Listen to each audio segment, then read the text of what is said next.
자, 오늘은 광야로 가야 합니다라는 제목으로 말씀을 드리려 합니다. 제목을 이렇게 정한 것은 오늘 본문의 배경이 광야이기 때문이거든요. 저는 오늘 본문의 말씀을 읽고 또 읽으면서 광야에 대한 생각을 참 많이 하게 되었습니다. 왜 광야일까 하는 이러한 의문이 들었기 때문입니다. 지난주에 우리는 마가복음에 기록된 예수님의 이야기가 나를 일으키는 희소식이 됩니다라는 그 말씀을 함께 나눴습니다. 당시 로마의 성도들은 네로 황제의 대대적인 박해 속에서 참 힘든 삶을 살고 있었죠.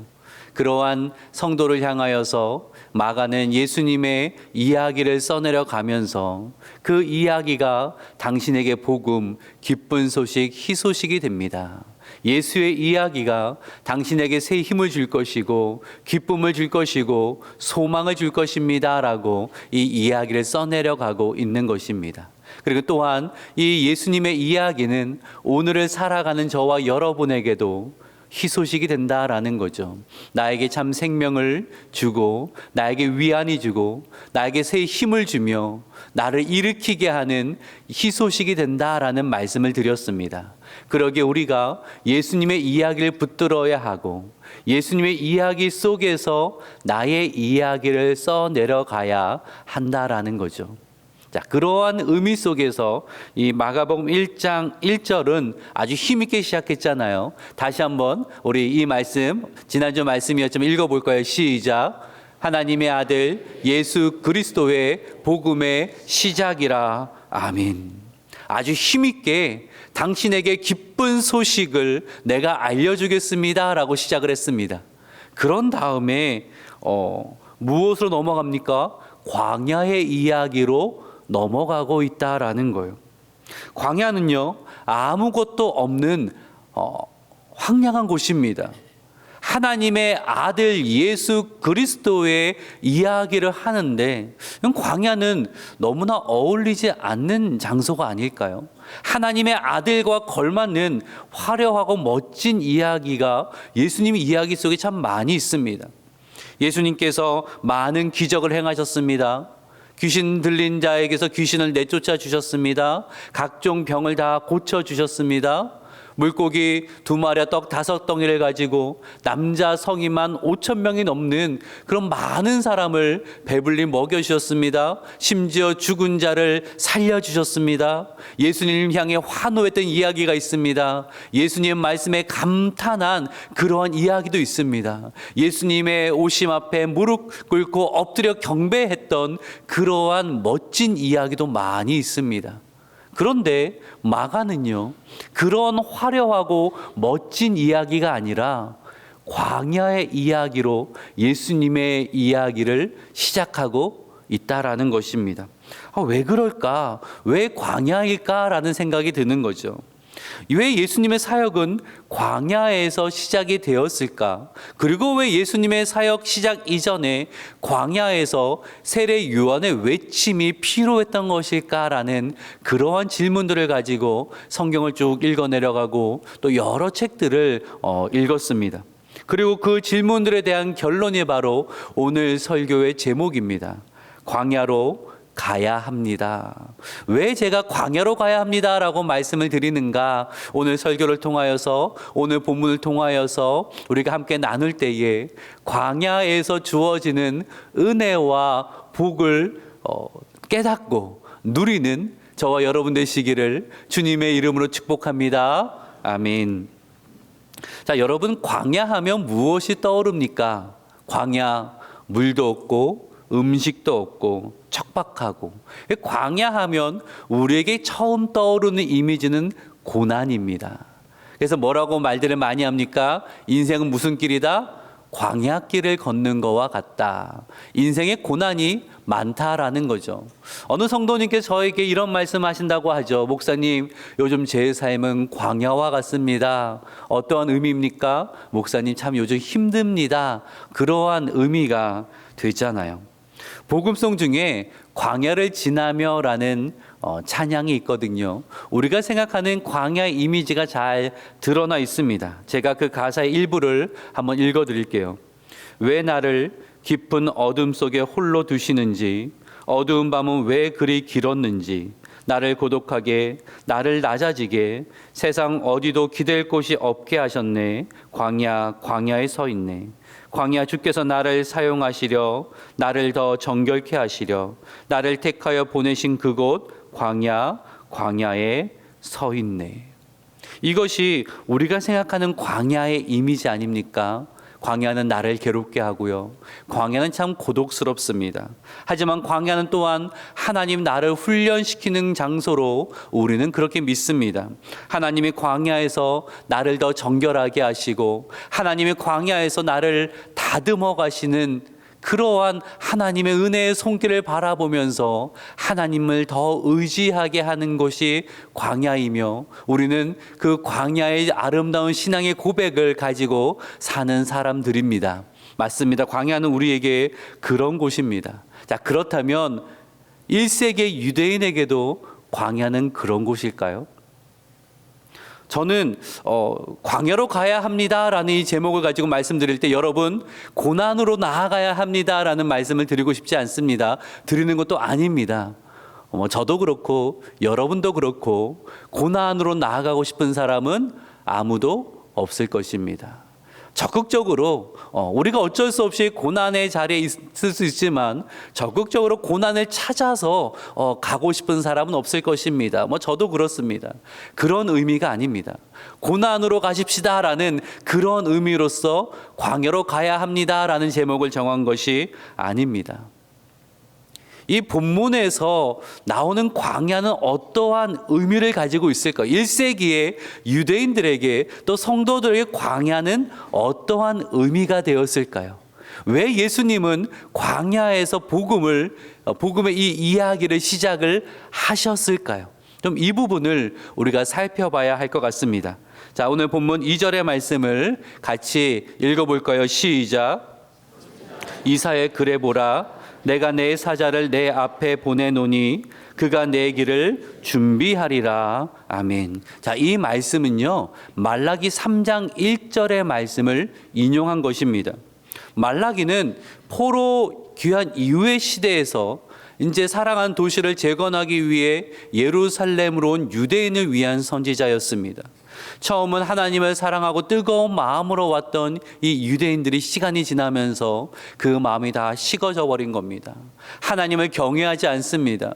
하나님이 미워하신 일을 하면서도 입술로는 하나님이 기뻐하시는 하나님의 선한 일을 했다라고 뻔뻔하게 그렇게 말을 하고 다녔습니다. 그렇게 죄악으로 가득한 백성들에게 말라기 선지자는 하나님의 오심을 말씀합니다. 자, 말라기 3장 1절의 말씀을 같이 한번 읽어볼까요? 시작. 보라, 내 사자를 보내리니 그가 내 앞에서 길을 준비할 것이요 또 너희가 구하는 바 주가 갑자기 그의 성전에 임하시리니 곧 너희가 사모하는 바 언약의 사자가 임하실 것이라. 아멘. 자, 보시기에 좀 다른 파란 글씨로 되어본 부분이 오늘 본문이 인용한 말씀입니다. 말라기 시대에는 백성들의 죄가 가득했던 시대입니다. 하나님의 오심은, 죄가 가득한 백성에게 오심은 무엇을 위한 오심이 마땅합니까? 심판을 위한 오심이 마땅하겠죠. 그런데 놀랍게도 하나님께서는 말라기 선지자를 통한 심판이 아니라 구원을 말씀하고 계신다라는 거예요. 죄로 인해서 모두가 심판받아야 마땅하지만 하나님께서는 모든 사람을 심판하신 것이 아니라 하나님의 남은 백성을 구원하시겠다라고 말씀하신다라는 거예요.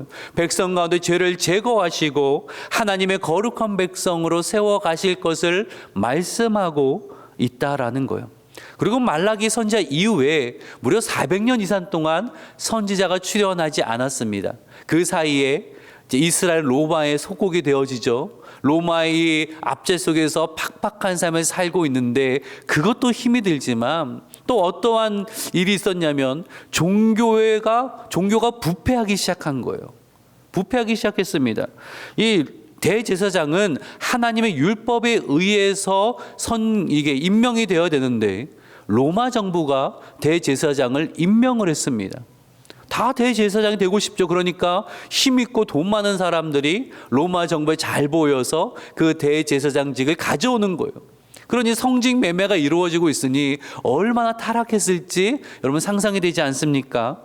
이 경건한 유대인들은 말라기의 말씀을 붙들고 하나님 오시옵소서, 하나님 오시옵소서라고 간절히 소망했어요. 메시아가 오심은 하나님의 오심이며 그때에 이스라엘의 부패한 세력들, 종교의 그 부패한 지도자들과 로마의 악한 사람들을 심판하실 것이고, 그리고 어쩔 수 없이 흩어진 디아스포라 유대인들을 다 모아주실 것이다라는 그 열망을 가지고 있었습니다. 그러한 기대가 1세기 이 사이에 아주 극을 이루고 있었거든요. 이런 바람 속에서 이 유대 중에 에세네파가 등장을 해요. 이 사람들은 철저한 금욕주의 삶을 살아갔고요. 어디에 살았냐면 마을에 살지 않고 광야에 모여 살았어요. 왜 광야에 모여 살았을까요? 그 불편한 광야에 모여 산 이유가 뭘까요? 이 말라기 3장 1절의 말씀은 출애굽기 23장 20절의 말씀에서 유래하는 거였거든요. 자, 한번 출애굽기 23장 20절의 말씀을 같이 한번 읽어볼 거예요. 시작. 사자를 내 앞서 보내어 길에서 너를 보호하여 너를 내가 예비한 곳에 이르게 하리니. 하나님이 이스라엘을 애굽에서 구원하셨습니다. 하나님이 약속하신 가나안 땅에 이르기까지 함께 하시고 보호하시고 인도하실 것이라 라고 말씀하셨죠. 이 약속을 어디에서 받았습니까? 어디에서? 광야에서 받았다라는 거예요. 이스라엘 백성들의 광야의 첫 번째 이미지는 고난이 아니라 첫 번째 이미지는 구원입니다. 우리에게 광야의 첫 번째 이미지는 고난이겠지만 이스라엘 백성들에게 광야의 첫 번째 이미지는 뭐라고요? 구원이라는 거예요. 하나님께서 광야의 시내산에서 이스라엘 백성들을 하나님의 백성으로 삼는 언약을 체결해 주셨죠. 광야는 하나님이 이스라엘을 구원하시고 이스라엘과 함께 하신 장소입니다. 광야는 이스라엘 백성들이 하나님을 생생하게 경험했던 그러한 장소였다라는 거예요. 그러면 유대인들은 그 옛날 하나님이 찾아오셔서 구원하시고 만나주시고 보호하시고 승리케 하셨던 것처럼 하나님께서 다시금 이스라엘을 찾아오실 것을 고대했다라는 것입니다. 그 고대를 가지고 갈망을 가지고 어디로 나아갔다라는 거예요? 광야로 나아갔다라는 거예요. 이런 의미에서는 오늘 설교의 제목을 광야로 가야 합니다라고 정한 것입니다. 제가 설교 초두에 왜 예수님의 복음이 광야에서 시작이 되었을까요? 라고 질문을 드렸잖아요. 왜입니까? 예수님의 복음은 하나님이 찾아오신 이야기가 되기 때문입니다. 우리의 인생은요, 하나님이 찾아오지 않으면 소망이 없는 인생입니다. 하나님이 찾아오지 않으시면 어둠에 벗어날 수가 없는 인생입니다. 하나님이 찾아오지 않으시면 새 힘을 얻고 일어날 수 없는 인생입니다. 예수님의 이야기가 우리에게 희소식이 되는 이유는 무엇인가? 하나님이 나를 찾아오시기 때문이라는 거죠. 여전히 나는 그렇게 하나님을 온전히 경외하지 못하는 삶을 살고 있습니다. 세상에서 하나님을 잊어버린 것처럼 그렇게 살고 있어요. 나의 삶은 정결하지 못합니다. 한 주간 믿음의 길을 걸어가야 됐지만 흔들리고 넘어지고 세상을 바라보는 삶을 살았습니다. 원하는 선이 아니라 원치 않는 악을 행한 나 자신을 바라보면서 후회하고 가슴을 치는 그러한 것이 우리의 모습이죠. 다시 우리는 소망을 품을 수 있는가? 소망을 품을 수 있습니다. 왜냐하면 하나님은 여전히 나를 찾아오시는 하나님이시기 때문이라는 거예요. 내가 흔들리고 넘어져도 하나님은 나를 사랑하시어 나를 포기하지 않고 나를 찾아오신다라는 거죠. 그것이 나에게 소망이 된다라는 것입니다. 그러기에 우리의 마음이 하나님을 향해야 되는 거예요. 지난 주간에 내가 무너졌던 거 어떻게 하겠습니까? 내가 실수했던 거 어떻게 하겠습니까? 되돌릴 수가 없습니다. 우리는 다시 그때로 돌아가서 그것을 바로 잡을 수가 없습니다. 우리는 오늘을 살아갑니다. 오늘 우리에게 해야 될 것은 후회와 낙심이 아니라 다시 나를 찾아오시는 하나님을 바라보며 하나님을 갈망하며 하나님을 구하는 삶을 살아야 된다라는 거예요. 그런 의미에서 우리의 가정은 광야가 돼야 되는 것입니다. 우리의 직장은, 나의 삶의 현장은 광야가 돼야 되는 거예요. 하나님, 나의 삶에 찾아오시어서 나를 회복시켜 주시옵소서, 나를 일으켜 주시옵소서, 내 삶 가운데 놀라운 역사를 다시 이루어 주시옵소서라고 갈망하며 주의 이름을 부르짖는 광야가 되어야 한다라는 것입니다. 하나님이 나를 찾아오시며 역사하실 때에 우리의 삶에 놀라운 회복의 역사가 일어날 줄로 믿습니다. 우리의 오늘 표어처럼 일어나서 빛을 발하며 일어나서 하나님의 영광을 선포하는 그런 멋진 삶을 살아가게 될 줄로 믿습니다. 그러기에 여러분, 한 주간 광야에 서서 하나님의 찾아오심, 하나님의 은혜를 구했던 1세기의 유대인들처럼, 세례 요한처럼 광야에 서서 하나님의 은혜를 갈망하며 하나님을 의식하며 하나님께 기도하며 부르짖으며 주와 동행하는 한 주간 되시기를 주님의 이름으로 축복합니다. 아멘. 자, 그러면요, 광야에서 요구되는 것은 무엇일까요?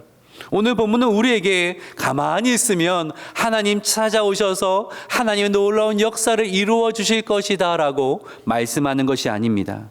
하나님의 오심을 준비하라 라고 말씀합니다. 오늘 본문 3절의 말씀을 같이 한번 읽어볼까요? 시작. 소리가 있어 이르되 너희는 주의 길을 준비하라, 그의 오실 길을 곧게 하라, 기록된 것과 같이. 자, 이 3절의 말씀은, 자, 기록된 것과 같이라고 되어 있잖아요. 바로 이사야 40장 3절의 말씀을 인용한 것입니다. 이사야 40장에서 이사야 선지자는 죄로 인해 유다 백성들이 포로로 끌려갈 것을 내다보면서 하나님의 구원의 메시지를 전하고 있는 것입니다. 그들은 비록 죄로 인해 포로가 되었지만, 그들의 삶은 무너졌지만 하나님의 구원의 날이 임할 것이다 라고 말씀하고 있다라는 거예요.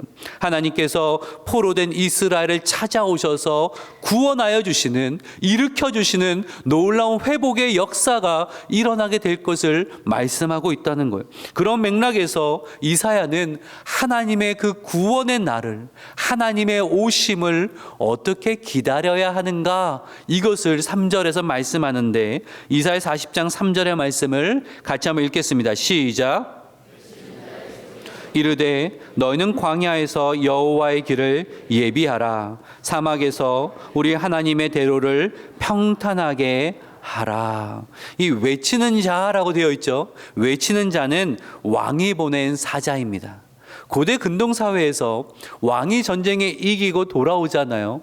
그러면 먼저 왕의 사자를 먼저 보냅니다. 왕의 사자는 먼저 와서 왕의 승리를 이야기하고요, 또 하나 왕이 오실 것을 말해줍니다. 왕이 오고 계시니 너희는 그의 길을 준비해야 된다라는 거예요. 여러분, 왕이 오는데 길에 쓰레기 가득하면 되겠습니까? 치워야 하겠죠. 길이 움푹 파이고 그러면 되겠습니까? 길을 평탄하게 그렇게 만들어 놓고 왕의 오심을 기다려야 되는 거잖아요.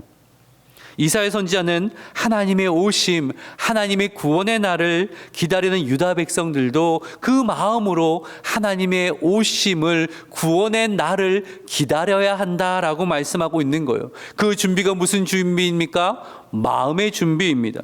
그들의 굽은 마음을 곧게 해야 된다라는 거예요. 돌로 가득한 마음을 기경하여서 평탄한 마음으로 바꾸어야 한다라는 것입니다.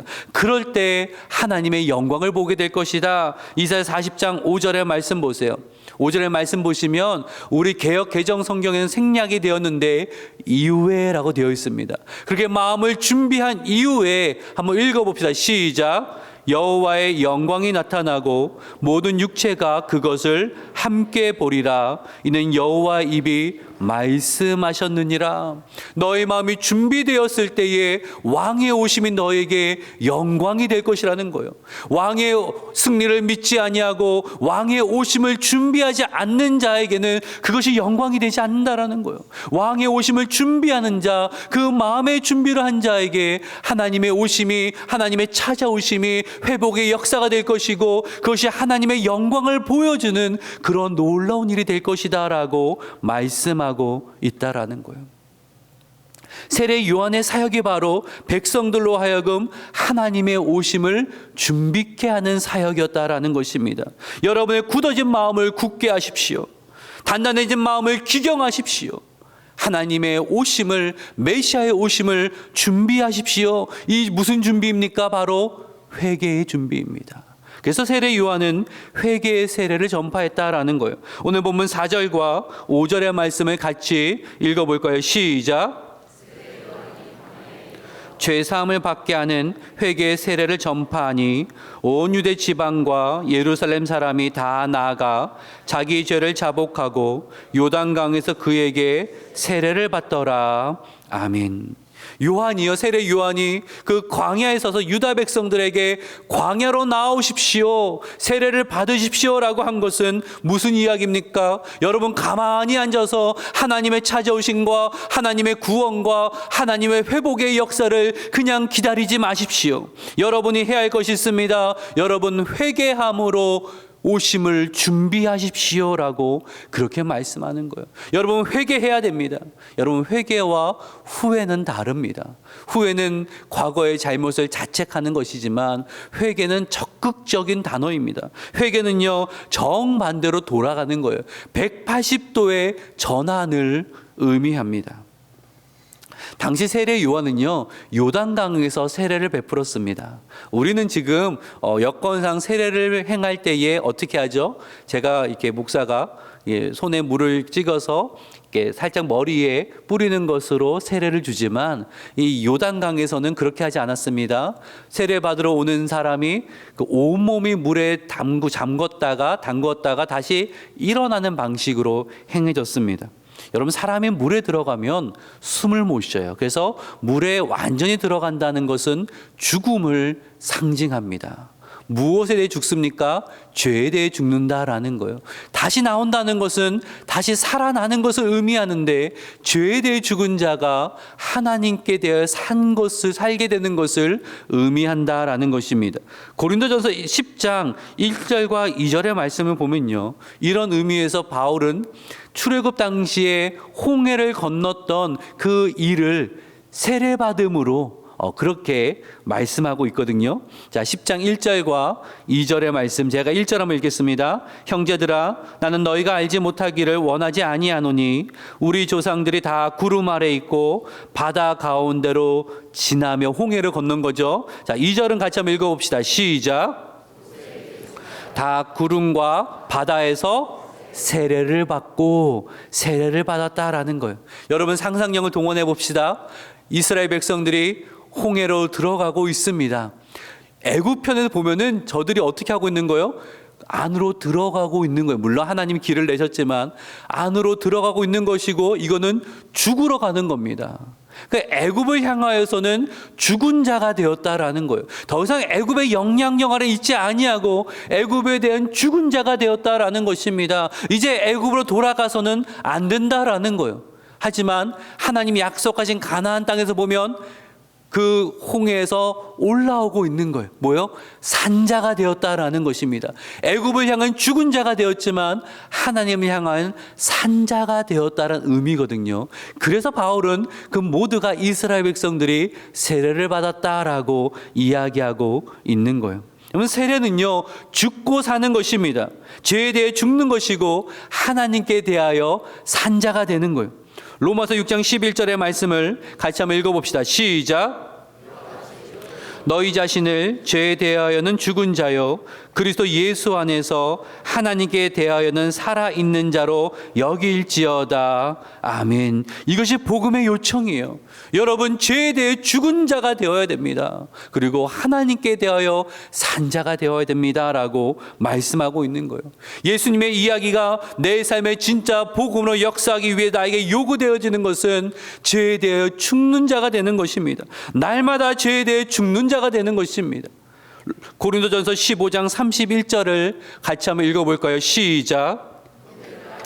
그리스도 예수 우리 주 안에서 가진 바 너희에 대한 나의 자랑을 두고 단언하노니 나는 날마다 죽노라. 날마다 죽노라. 하나님의 찾아오심, 복음의 역사를 기다리는 자는 어떤 고백을 하게 됩니까? 나는 날마다 죽노라라는 고백을 하는 것입니다. 나는 세상에 대하여 날마다 죽노라. 나는 죄에 대해 날마다 죽노라. 나는 탐욕과 정욕에 대하여 날마다 죽어야 합니다라는 그 고백을 하는 거예요. 죄에 대해 죽은 자로서 돌이키고 하나님에 대해 산 자로 나아가는 것, 이것이 우리에게 요구되어지는 것이다. 이것을 말씀하고 있다라는 것입니다. 이제 말씀을 정리할까요? 오늘은 광야로 가야 합니다라는 제목으로 말씀을 드렸습니다. 여긴 두 가지 의미가 있습니다. 그걸 정리해 보죠. 1번 같이 한번 읽어봅시다. 시작. 하나님의 찾아오심을 간절히 바라는 소망의 광야로 가야 합니다. 여러분, 한 주간 삶을 살아가면서요, 하나님을 잊어버린 자처럼 살지 마세요. 여러분이 계신 그곳은 하나님과 무관한 장소처럼 그렇게 살아서는 안 된다라는 거예요. 여러분이 어디에서 무엇을 하든지 간에 여러분이 그 있는 곳이 하나님의 찾아오심을 간절히 바라는 광야가 되어야 합니다. 하나님의 찾아오심에 역사가 일어나지 않고서는 우리의 가정이 변할 수 없고 우리의 직장이 변할 수 없고 나의 삶이 변할 수 없기에 여러분, 어디에서 무엇을 하시든지 그곳에서 그 광야에 섰던 그 유대인들의 그 세례 요한의 심정으로 하나님, 이곳에 찾아오시옵소서.